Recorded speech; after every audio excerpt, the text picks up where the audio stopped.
A da ni'n barod am rown derfynol. Cwpan Nathaniel, MG. Simpson, a ddim disgyn yn garedig iddo fo. Williams, at y postyn pella fo honno'n dda! Mae'r bar yn achub y met! Callum Morris ar y foli, mae'n cadw lygad yn ei holl ffordd, a wedyn just trio reoli i gael ei o dan y traws na.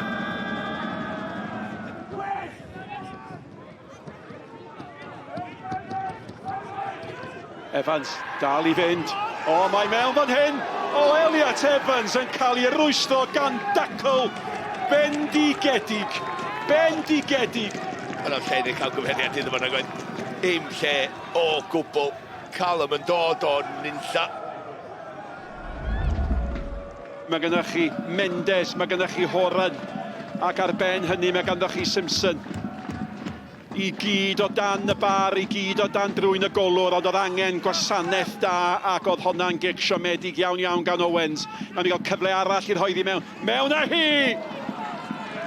A fe chwaraeodd y golwr yn saff. Wel, mi nath o. Fi'n meddwl oedd hi'n mynd i mewn i'r postyn bella.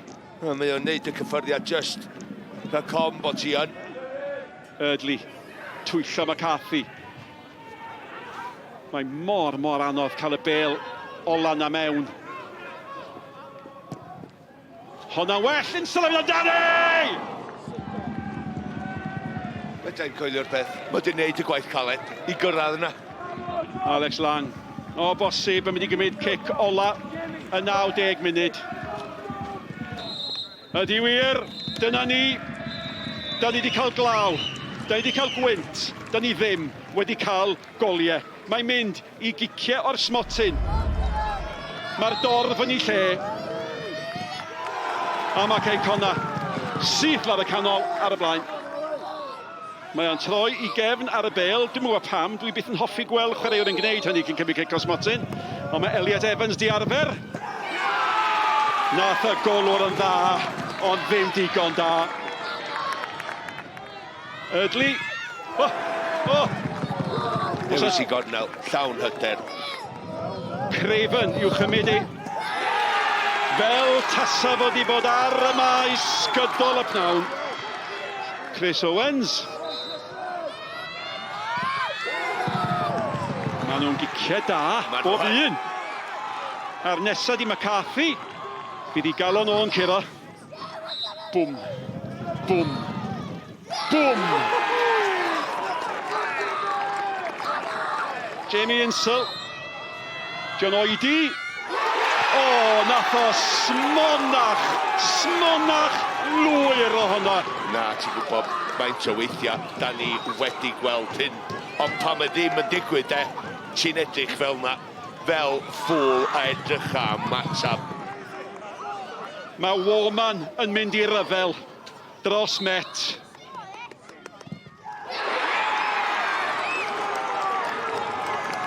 Wel, pan mae rhaid i chi sgorio cic o'r smotyn, byddech chi'n dewis hwn ymysg yr enwau amlyca. Aaron Edwards o bawb. Y chwaraewr mwyaf medalog yn y gêm. Allwch chi glywed ar y had. Mr Met. Emlyn Lewis. Y cyfle i ennill y cwpan. A mae Byrne di llosgi o beithio nhw. Wel. Mae'n siomedig iddo fo. Craig Curran, y chwaraewyr o ddim yn y 5 gwreiddiol. Da ni wedi cyrraedd cyfnod yr amen yn do. Ti'n disgwyl am y sodwr wneud hynna? Barn fi di hynny, dwi'n gwybod pam oedd o ddim yn y 5 cyntaf. Yna fo! Seren y gêm. Mae rhaid fy sgorio. Dan bwysau. O bosib yr ore o'r giciau i gyd. George Horan. Mae un peth yn sicr, fydd y nerth tu ôl i hon. Mae rhaid i Chris Baker, Bobby, gol allan o hon.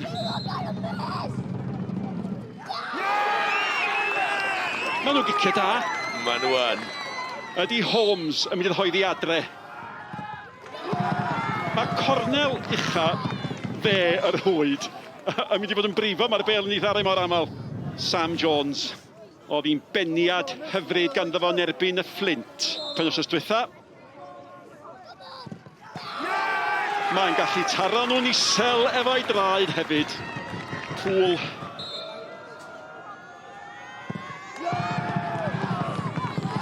Maen nhw'n giciau o safon. Chubb, mae'n dibynnu arno fo, mae rhaid fo sgorio. Y chwaraewyr allanol ola. Mendes. Am densiwn. A fo, di'r cyntaf i bethu. A nawr, i'w hennill i. Mae'r cyfan yn dibynnu ar Joseph Evans. Mae'n edrych yn sâl. Evans! Am ddrama! A mae'r bêl yn troelli heibio'r postyn. Ti'n gwybod be, oedd e ddim y gorau. Mae lawr i'r gôl geidwad. Pyn yn erbyn lan. Mae'r peth yn rhyfeddol.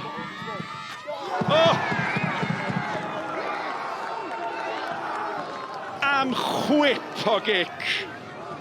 Ac am bwysau sydd nawr ar golwr y Met. Ydyn ni'n mynd i orau dechrau eto. Lang amdani.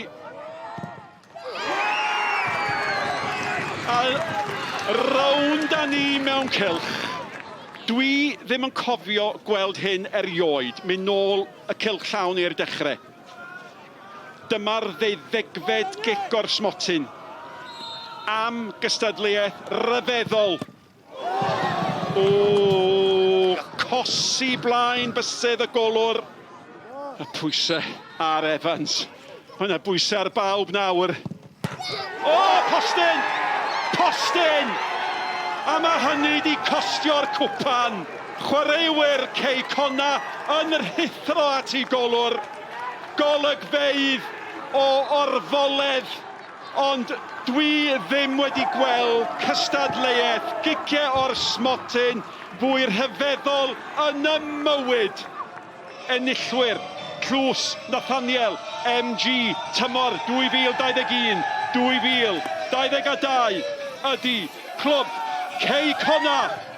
Craig, I don't think any of us have quite witnessed a penalty shootout like that. How are the nerves? Can you sum up your emotions right now? Yeah, I'm obviously very, very happy. You know, it's amazing. You know, all the penalty takers done great. Both goalkeepers done great.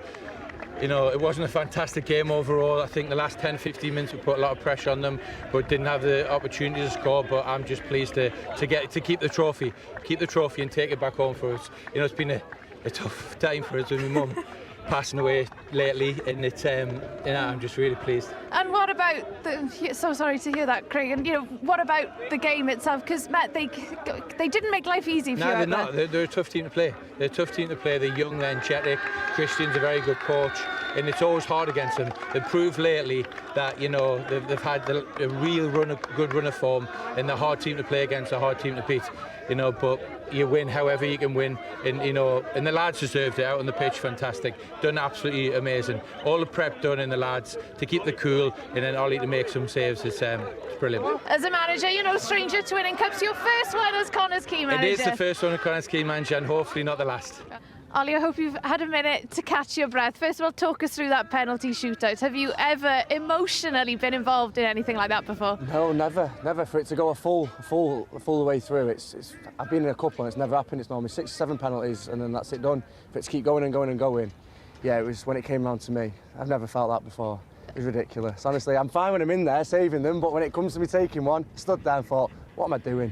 But yeah, put my head over it and then hit it. So yeah, no, it was good. It's enjoyable. It's enjoyable, yeah. Well, I was about to ask you what was going through your head when you're thinking, right, I'm up next. Honestly, I've not had many feelings worse than that. That was horrendous. Do you know what I mean? You put it in the back of the net, it's a bonus. If you don't, it's one of them ones. As a keeper, taking it against a keeper, you always think about how they're feeling as well. That's why when we're over there, we're touching each other and saying, well done or unlucky, because as a keeper, you know what I mean? It's a goalkeeper unit, it's one of them ones. But yeah, it was horrible. It was horrible to watch. Oh, so I no, can't it was imagine enjoyable. playing in It was enjoyable, but horrible, yeah. Christian, I'm struggling to find the words to sum up that game. First of all, you must be incredibly proud of your players, and emotionally, just how are you feeling right now? It's tough, of course. You know, nobody wants to lose a cup final in the manner that it happens. That's tough, but it doesn't define us. It shapes our journey forward, but it's certainly that game today has not defined me or the players within the team.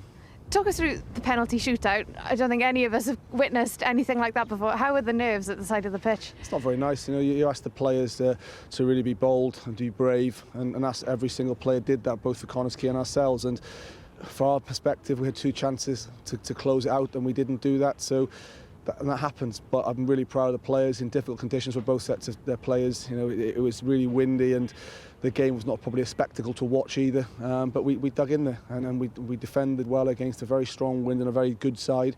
And then you put yourself to luck and lady luck, and it wasn't on our side today.